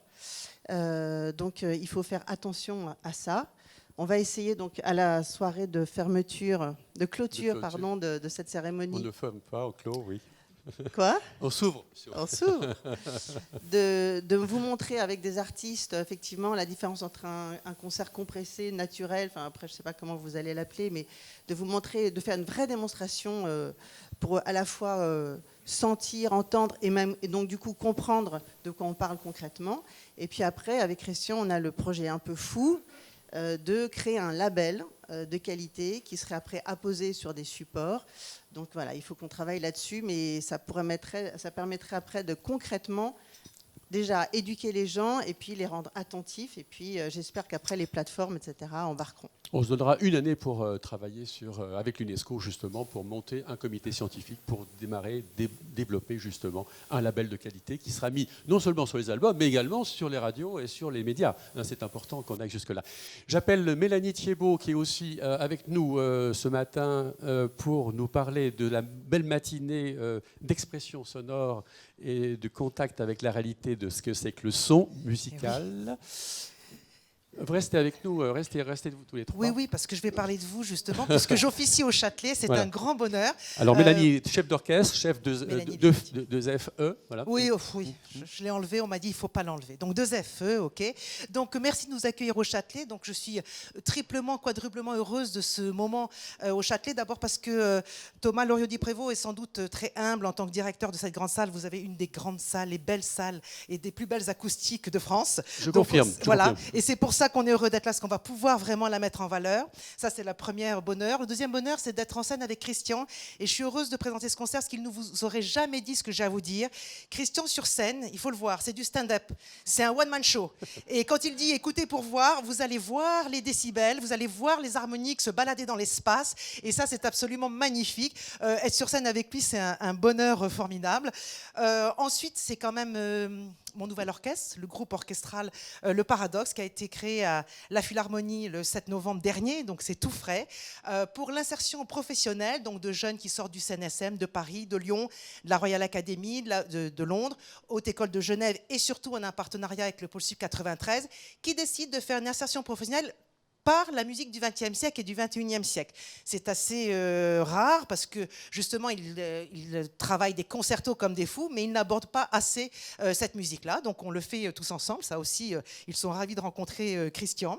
Donc voilà, et justement, nous avons inauguré avec les pionniers américains, dont Intégral de Varèse. Et je m'étais lancée, sans Christian malheureusement, à expliquer comment Varèse est parti d'une intégrale mathématique où il dit qu'il faut imaginer une forme géométrique sur un plan et que cette forme géométrique que ce plan se sépare et évolue dans l'espace. Ainsi, il y a une première petite clarinette qui démarre, Intégrale de Varèse, qui se transforme au contact de l'espace par un basson, une trompette, un corps, etc. Et les gens sont sortis du concert en me disant « Oh, j'ai vu la forme géométrique, j'ai vu le plan ». Ils ne m'ont pas dit, j'ai entendu la petite clarinette. Et j'ai trouvé ça extraordinaire. Donc votre slogan « Écoutez pour mieux voir », c'est tout à fait ça. Et puis enfin, c'était une surprise, mais je voulais le dire à Christian, je sors un livre, il faut quand même que je le dise, une histoire de la musique vivante chez Flammarion, le 26 janvier, donc en résonance de la Semaine du Son, où je ne peux que remercier la Semaine du Son pour tout ce que Christian m'a apporté depuis 20 ans, notamment avec nos concerts à l'IRCAM et tout ce qu'il m'a appris. Je me rappelle encore de Catherine de Boiséraud, qui est là depuis le début, qui m'avait dit un jour « Mélanie, écoute, tu es chef d'orchestre, c'est simple. Quand ton podium commence à vibrer, quand tu commences à être grisé et quand tu penses que le son, c'est comme une drogue, c'est que c'est déjà beaucoup trop fort. » Donc, je remercie beaucoup de tout cela. C'était l'ingénieur du son qui parlait. au Châtelet. Bon, vous avez... En peu de temps, vous avez pris conscience de l'éloquence de Mélanie et de sa capacité à vous persuader et vous faire entendre ce qu'il y a de meilleur. Voilà. Mais Paris, c'est Paris, mais aussi la France, c'est la France, et on a beaucoup de régions en France. Et la Semaine du Son n'existerait jamais, en fait, sans de nombreuses manifestations dans tout le pays, dans près de 40 villes. Et c'est précisément Pierre Dumas qui est compositeur et qui est sur Rouen, précisément, et qui va nous en dire deux mots très rapidement, de manière à ce qu'on puisse sentir cela. Et juste après, on terminera avec la Belgique et Marianne Binard qui nous parlera également de ce qui se passe là-bas. S'il te plaît. Pierre. Bien, bonjour à toutes et à tous. Et je voulais vous dire avant tout que j'étais très heureux et à la fois très honoré d'être avec vous en ce jour et dans ce lieu hautement symbolique afin de vous présenter le programme de la Semaine du Son en région à côté de mon ami et président Christian Hugonnet. Voilà. Mais j'avais envie avant tout de vous faire voyager un petit peu. Donc voilà, je voulais évoquer quelque chose par rapport à la campagne et à ma région. Le son voyage, le son libère, le son attire, parfois agresse, rentre à l'intérieur de nos êtres et touche nos sensibilités. J'aime à penser qu'avant tout, il nous rend plus humains. Là où je vis dans ma campagne normande, dans les boucles de Seine, non loin de Rouen à Jumièges, dans ce lieu si cher à Maurice Leblanc et à bien d'autres écrivains, artistes et musiciens, le son ressource, le son apaise, parfois plus un bruit dans cette nature, c'est ce que l'on appelle entendre le silence. Quand mes collaborateurs ou amis artistes arrivant de la capitale viennent me rendre visite, j'ai souvent entendu cette remarque. Il n'y a pas de bruit chez toi. Et j'aime à leur répondre. Si, écoutez bien, tendez bien l'oreille, écoutez le bruissement des feuilles secouées par la petite brise, au loin le hennissement d'un cheval et cette mésange qui chante et qui peu après est accompagnée par d'autres de ses congénères, nous livrant ainsi un concert unique et apaisant. Cette musique de la nature, elle me ravit et je trouve en elle bien des inspirations pour mes compositions. En tant que membre du conseil d'administration et administrateur région, je suis heureux de représenter ma région dans le cadre de la Semaine du Son de l'UNESCO et de mettre en place avec l'équipe du département de musicologie et des métiers de la culture de l'Université de Rouen des manifestations sur ce sujet. À ce titre, je voudrais remercier notre amie et sénatrice de la Seine-Maritime, Catherine Morin de Sailly, qui était présente tout à l'heure, qui soutient depuis de nombreuses années cette semaine du son. Et oui, les régions sont bien présentes. Les régions sont belles et bien présentes pour cette 19e édition de la semaine du son de l'UNESCO. Du nord au sud, d'ouest en est. Une fois de plus, elles vont porter la bonne parole et faire entendre le son dans les différentes et riches manifestations qu'elles ont respectivement préparées. Grenoble, Lyon, Aubagne, Rennes, La Ciotat, Albi et bien d'autres. Je crois qu'elles sont au nombre de 30. Mais tous ces programmes, vous pourrez les retrouver sur notre site www.lasemaine-du-son.org et ils seront également disponibles sous forme d'un catalogue. Ce sont des ateliers, ce sont des débats, ce sont des concours, ce sont des conférences, rencontres. Voilà, je voulais vraiment vous remercier et vous dire qu'une fois de plus, les régions étaient bien présentes à cette 19e édition de la Semaine du Son de l'UNESCO. Merci à vous. Merci Pierre. Bien, voilà, donc rien ne se ferait sans la Belgique qui a été dès les premiers moments de la Semaine du Son présente. Donc on a un partenariat qui est très fort. Marianne, c'est toi qui as eu l'idée de lancer cette Semaine du Son à Bruxelles et maintenant qui s'étend sur toute la Belgique. Je t'en laisse la parole. Merci beaucoup. Merci beaucoup à Christian de nous inviter et de nous donner un temps de parole pour parler de ce qui se passe en Belgique. Nous préparons notre 12e édition. La 11e édition vient de se terminer parce que nous ne voulions pas la faire en non présentiel. Donc, oui. Nous avons déplacé la Semaine du Son en septembre pour pouvoir garder ce qui est une spécificité de la Belgique, c'est-à-dire le contact et l'échange entre les artistes et les professionnels du son et le public.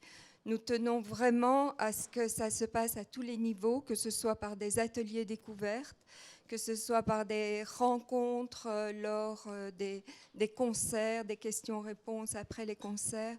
Tout est en interaction avec un public et c'est pour cela que nous attirons aussi un public de non-initiés qui ne sont pas des habitués des salles de concert ou des salles de spectacle. Et chaque année, on attire un nouveau public qui découvre le son et qu'on retrouve d'année en année, soit à travers les différents ateliers qu'on propose, soit dans les concerts où ils sont venus une première fois. Donc nous préparons maintenant sur la lancée, on vient de terminer l'autre, la 12e édition à Bruxelles, avec toujours beaucoup d'ateliers, des balades sonores, des installations sonores et des concerts suivis des rencontres avec les artistes. Une autre spécificité, c'est que nous faisons tout dans les deux langues, en français et en néerlandais. Donc nous avons des ateliers, des conférences dans les deux langues chaque fois. Nous avons aussi, nous sommes présents dans une vingtaine de lieux chaque année, des lieux très emblématiques comme Flagey, le Botanique, la salle gothique de l'Hôtel de Ville de Bruxelles, mais aussi nous faisons découvrir au public d'autres lieux plus alternatifs, que ce soit des musées, des studios privés, des studios professionnels, des espaces privés d'artistes qui accueillent des installations sonores ou d'autres choses qui ont rapport avec le son. Nous avons aussi un grand volet qui est consacré à la santé auditive avec des conférences données par un sonorisateur de concert, un médecin ORL et un audioprothésiste pour conscientiser les jeunes et nous invitons les écoles à écouter donc, cette conférence de sensibilisation aux excès sonores, mais aussi c'est accompagné de petits jeux ludiques, des tests où les jeunes mettent leur baladeur dans un sonomètre et on leur explique qu'à tel niveau, par exemple, ils peuvent écouter seulement 4 heures par jour ou une chanson, quand vraiment ils écoutent à des niveaux très très élevés. Pour 2022, nous avions envie de faire quelque chose de différent, c'est-à-dire que nous invitons des jeunes artistes sortis des écoles dernièrement à faire les premières parties des concerts d'artistes plus confirmés pour les aider parce qu'ils n'ont pas eu l'occasion avec tout ce qui se passe dans le monde avec la pandémie, d'avoir leurs travaux de fin d'études, etc., exposés comme les autres années. Que dire encore? Que nous sommes largement aidés par les pouvoirs publics de Bruxelles, mais aussi par la radio publique qui nous aide vraiment avec des spots, etc. Que nous avons aussi un concours, mais nous, dans l'autre sens, nous proposons un concours de sonorisation de films muets. Nous faisions ça nous faisons toujours en partenariat avec la Cinémathèque de Belgique, qui nous donnait des films des années 20 de 2-3 minutes, que donc les participants sonorisaient. Et cette année-ci, nous avons décidé de le faire avec des insectes. Donc ce sont des séquences filmées de quelqu'un qui a fait un film sur les insectes, et il a monté une petite séquence de 3 minutes pour avoir un peu une autre palette de propositions sonores que les films muets classiques qu'on sonorisait souvent au piano avant. Bien, voilà. Je crois. Ah oui, je voulais aussi vous dire que pour la santé auditive, nous défendons le label. J'ai amené un petit t-shirt. Le label 90 dB, où nous labellisons des concerts sur toute la Belgique pendant l'année qui ne dépassent pas 90 dB de moyenne. Et donc nous en faisons la promotion et on leur donne un petit coup de pouce pour leur promotion, à condition qu'ils respectent bien sûr les 90 dB de moyenne, ce qui n'est pas du tout évident parce que la tendance est beaucoup plus élevée, mais nous nous sommes basés sur les normes de l'OMS pour cela. Merci Marianne. Juste pour vous dire que vous êtes tous les bienvenus en Belgique, que ça commence le 7 février chez nous. Ah, comme ça, on va pouvoir y aller, c'est super. On enchaîne. Bien, c'est l'heure des questions-réponses. Angélique de Saint-Seine, qui est notre nouvelle attachée de presse, a le micro à la main. Si vous avez des questions, que vous soyez journaliste ou même pour les non-journalistes, si nous n'avons pas été précis sur un sujet, n'hésitez pas à poser vos questions. Et ensuite, Christian aura quelques mots pour clôturer cette matinée. Donc, à vous les questions. On a pris un petit peu de temps, on a pris un peu de retard, je l'avoue, mais bon, voilà. Oui, une question à droite. Attendez, on va vous prendre le micro comme c'est enregistré. Voilà. Bonjour à tous.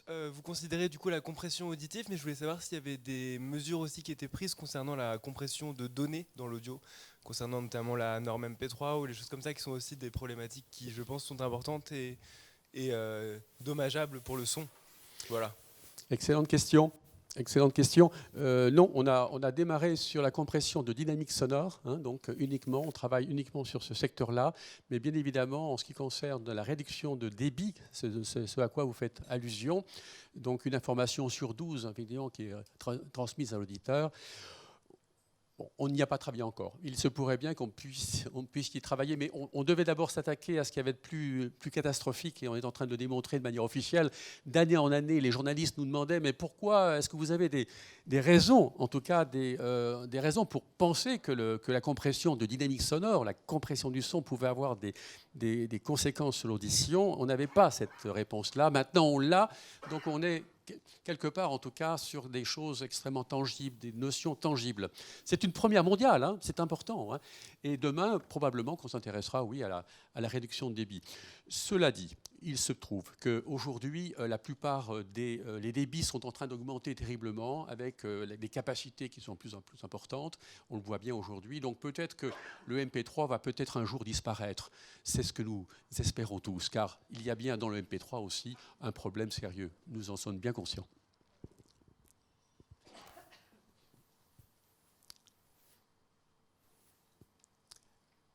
Mais ce que nous démontrons là aujourd'hui avec le professeur Paul Avant est une première mondiale. C'est la première fois, précisément, il n'a peut-être pas suffisamment insisté là-dessus, mais c'est la première fois que nous travaillons sur 2 ans de travail, effectivement, de manière expérimentale, sur certes des animaux, mais il fallait encore le prouver, et c'est quelque chose d'assez extraordinaire quand même, qui a été réalisé là. Jamais on l'avait fait jusqu'à présent. Donc ça peut révolutionner aussi toute notre industrie, et Universal l'a clairement exprimé tout à l'heure.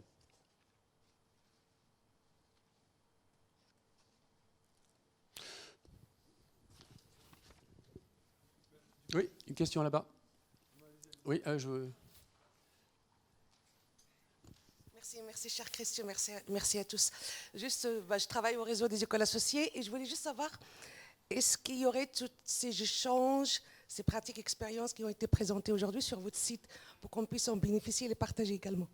Excellente question. Tout va être enregistré et justement avec l'équipe qui est ici présente, donc tout va être enregistré avec 4 caméras, donc dans la salle 2 et la salle 1 de l'UNESCO, et c'est également évidemment au Bernardin.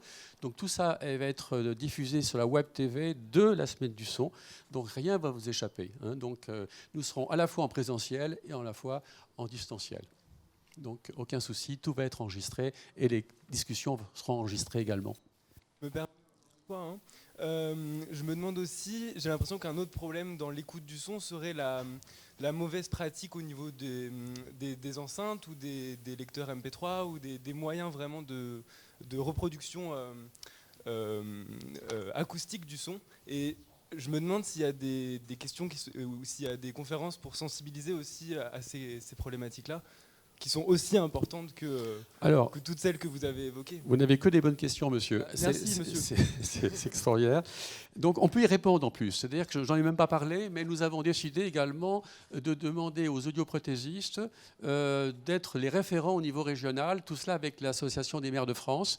Et on met à leur disposition cette année en fait une information, un document audiovisuel qui va être présenté dans toutes les mairies en fait, par justement les audioprothésistes, pour expliquer aux gens ce que c'est qu'un niveau sonore, ce que c'est qu'un timbre, ce que c'est qu'une dynamique sonore, ce que c'est qu'un son de qualité. Et de cela, effectivement, il en est question, là, vraiment, cette année, d'une manière extrêmement forte.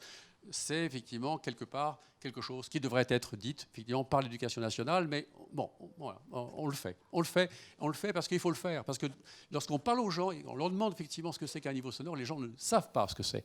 Donc, quand on leur demande ce que c'est qu'un timbre, ils ne savent pas. Donc, l'éducation de l'oreille, elle se passe déjà par la connaissance, et la connaissance de ce qu'on peut avoir lorsqu'on met les pieds dans une salle de concert, quand on écoute en fait un son qui nous vient d'un instrument de musique qui est effectivement pas amplifié. Et là, du coup, on peut avoir des références. Mais aujourd'hui, force est de constater que la plupart des gens n'ont plus ces références-là.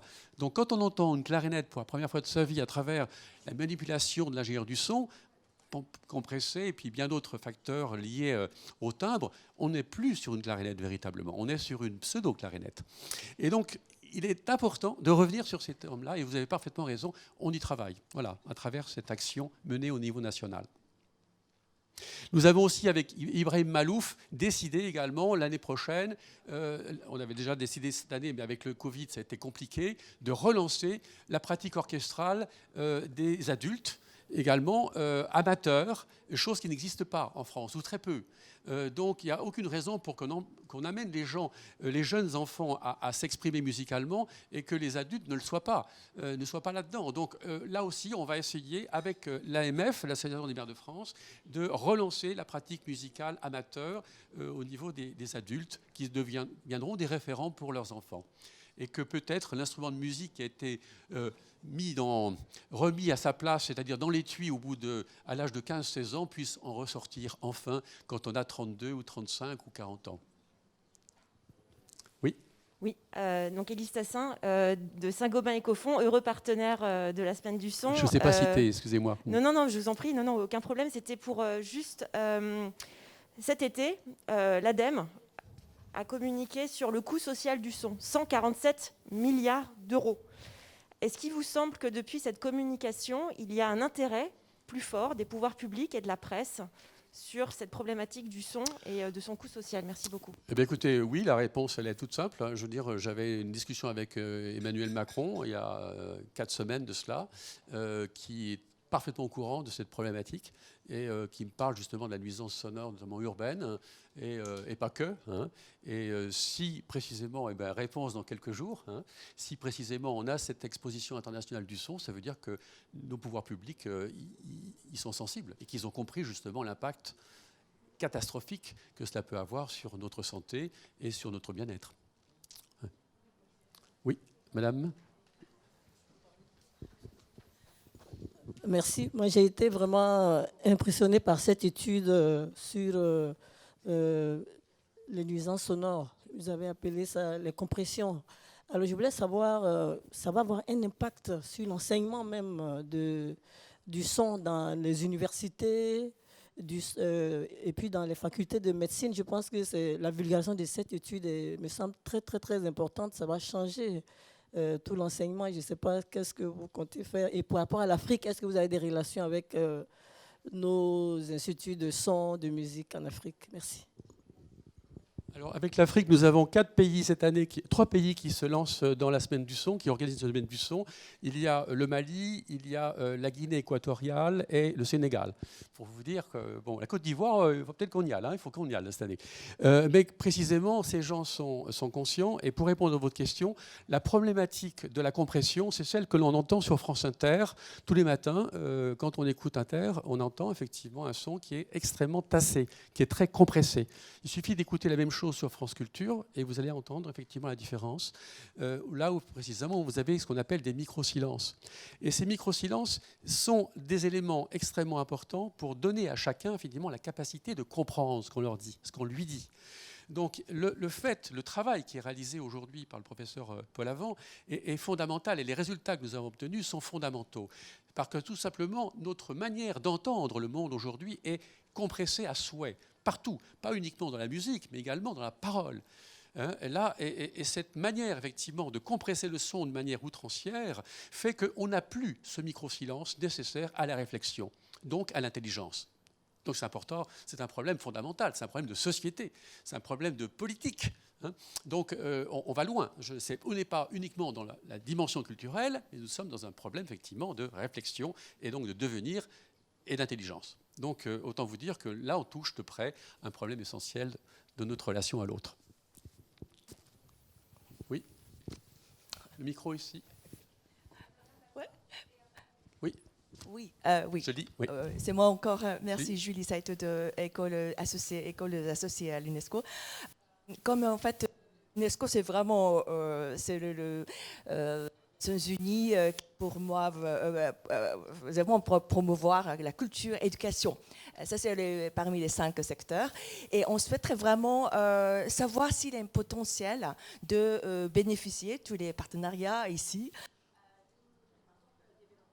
Outils pédagogiques, bien vraiment créer un programme. Comment on peut vraiment intégrer ces éléments de créativité, mais aussi dans le domaine de l'éducation. On souhaiterait vraiment mobiliser notre réseau pour piloter ce projet de phare. Donc, je vous remercie de votre intérêt et peut-être une potentiel de parler en tant que partenariat. Merci. Oui, Julie, votre directrice générale adjointe est très, très, très motivée pour intégrer le son dans la pédagogie au sens large du terme, au niveau international. Donc, on en parle en permanence. Tout ce qui a été dit ce matin, c'est que de la pédagogie, finalement. On ne parle que de ça. Donc, bien évidemment, on serait les premiers demandeurs d'une cellule de réflexion qui rassemblerait précisément tous les intervenants qui sont là ce matin et qui regroupe les 5 thèmes de la semaine du son. Alors, on y est prêt. Donc, on va y aller. Oui. Oui, bonjour. Bonjour Christian. Oui. Fanny Aubert-Mallory, conseillère cinéma à l'Institut français. Tu en as parlé, je sais que le cinéma, c'est un vecteur aussi du son et de la musique, et on fait suffisamment de travail avec le concours. Moi, j'ai une question sur l'équipement, les équipementiers dans les partenaires. Il y a des équipementiers. À Cannes, on visite... À Cannes, parce que j'ai visité à Cannes, mais on visite de plus en plus de salles de cinéma équipées qui réfléchissent de plus en plus à ces enjeux du sonore. Et je ne sais pas s'il y a une référence, un lien avec ce niveau des équipementiers. Moi, je m'occupe de salles de cinéma à l'étranger et pour l'instant, je ne véhicule pas au niveau de l'équipement cette préoccupation.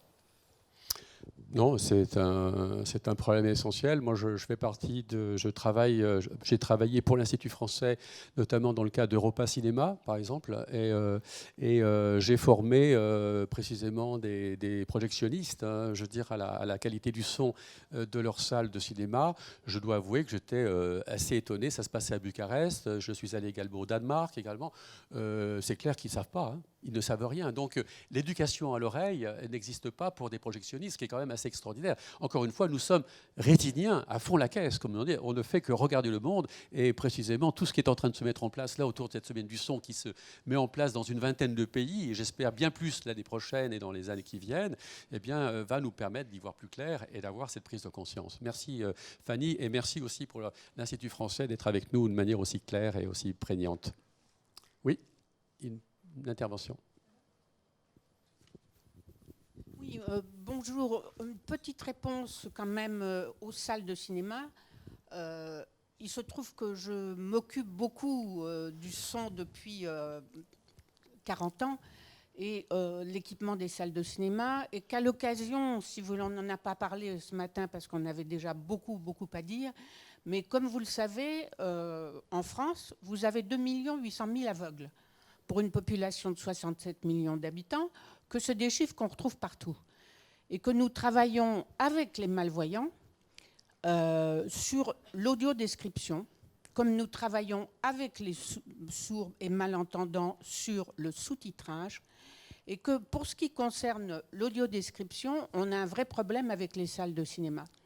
Et c'est là où on rencontre à nouveau les problèmes sonores, et c'est pour ça que je suis en contact régulier avec les équipementiers et les salles de cinéma, parce que, comme Christian se plaît à le répéter souvent, le son crée l'image. Et ça, je peux vous dire que c'est vrai. Et aujourd'hui, vous constatez, petite brève, si vous allez dans Paris, vous promenez, vous ne verrez plus un aveugle avec son chien. Les chiens sont tétanisés parce que justement, ils n'arrivent plus à faire la priorité entre la patinette qui arrive dans le dos. Il l'entend, lui. Le vélo qui arrive à gauche, etc. Il y a un cafouillage de son, si vous voulez, qui fait que les animaux ne veulent plus sortir. Donc j'ai les dresseurs de chiens qui m'appellent et me disent « Janine, il faut qu'on fasse quelque chose sur le son dans la ville ». Alors je dis rejoignez-nous à la semaine du son. Hein, là, il faut vraiment, effectivement, faire quelque chose. Mon intervention, c'était pour vous rassurer, si vous voulez, sur le lien que nous avons avec les équipementiers, que ce soit Sony, que ce soit Dolby, etc. Ils observent, et ils investissent. Je crois qu'ils ont compris que le son, c'était important. Et sur l'exposition internationale que Christian évoque, je pense qu'ils seront aux premières loges. Enfin, je l'espère. Voilà, vous venez d'entendre Janine Langlois-Glandier, qui est notre administratrice aussi, nos administratrices, et avec lequel nous travaillons sur cette exposition internationale de 2027, et qui est également membre du prix de la meilleure création sonore à Cannes, dont on a très peu parlé, mais qui va se rejouer cette année au mois de mai prochain, donc avec d'ailleurs Gabriel Yared, qui sera parmi nous, qui fera partie du jury. Voilà. Merci Janine de ta présence. Oui. Oui. Bonjour à tous. Éric Lefebvre, je suis membre du conseil d'administration de la Semaine du Son. Et lorsque j'étais au Conseil supérieur de l'audiovisuel, il y a une vingtaine d'années, on a essayé auprès des radios privées, donc des radios sur la bande FM, de leur demander de diminuer cette affaire de compression. Parce qu'il y a des radios de type, je ne vais pas les nommer, mais on va les nommer, Skyrock, Énergie, enfin, qui ont un taux de compression tellement élevé que c'en est quasiment inaudible. Et en fait, ils le faisaient pour des raisons souvent techniques, parce que, premièrement, lorsque vous scannez la bande FM, vous tombez d'abord sur les radios hyper compressées. Et deuxièmement, quand vous êtes en voiture, ce qui est quand même pour les radios très important, eh bien, le son remplit tout l'habitacle alors qu'il y a du bruit à l'extérieur. Donc en fait, on passe par-dessus carrément le bruit extérieur. Bon, on avait fait des études très poussées, mais à part des radios comme Radio Classique, Musique, Culture, et ainsi de suite, j'ai remarqué que en fait, le son restait hyper compressé sur les radios. Et puis sur les télés, la seule chose qu'on avait réussi à faire grâce à un décret, c'était simplement d'essayer d'aligner la puissance des messages publicitaires par rapport au reste du programme. Bon, ça reste encore un vœu un peu pieux. Bon, il y a eu des efforts, mais il y a encore beaucoup de choses à faire. Donc je pense que sur les médias, radio et télévision, là, il y a vraiment, grâce à l'étude qui va être rendue publique par ce professeur, beaucoup de choses à faire et un grand chemin à parcourir. Merci Eric. Une dernière question peut-être, parce qu'il faut peut-être qu'on se...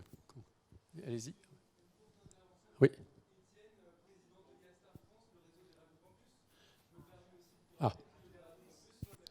Compressées de la bande FM. Elles ne sont pas compressées, les radios campus. Ouais, Voilà, depuis 45 ans. Bravo.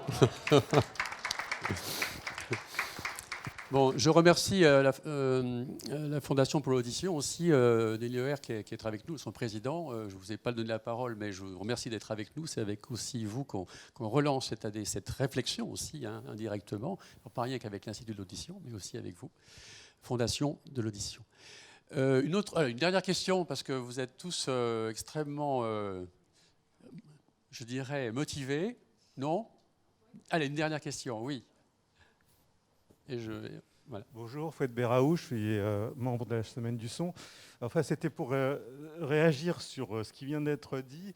C'est qu'en fait, au niveau de la qualité sonore, on parle beaucoup de compression, mais c'est vrai que ça fait quand même 20 ans qu'on reçoit des sons qui sont compressés et il y a de la réduction de débit. Donc, on peut difficilement séparer les deux. En fait, on subit les deux en même temps. Et il y aura un gros travail pour arriver à un son linéaire, quelque chose de qualité. Et si j'avais un conseil à donner, comme je viens des archives, c'est que si vous avez enregistré d'une manière avec une bonne qualité au départ et que vous avez diffusé en compressé, gardez vos archives, parce qu'effectivement, comme tu le disais, Christian, bientôt, il n'y aura plus de problème de débit, donc vous pourrez diffuser vos archives en pleine qualité. Donc gardez vos archives. Absolument, je suis absolument d'accord avec toi. Gardez vos archives, gardez vos vinyles aussi. Je vous souhaite une belle journée. On se retrouve au mois de janvier. Merci d'avoir été aussi attentifs et aussi passionnés que nous le sommes, nous tous. Merci à l'équipe également, Juliette, Alice, Annick. Merci à l'équipe technique d'avoir joué le jeu ce matin. Au mois de janvier.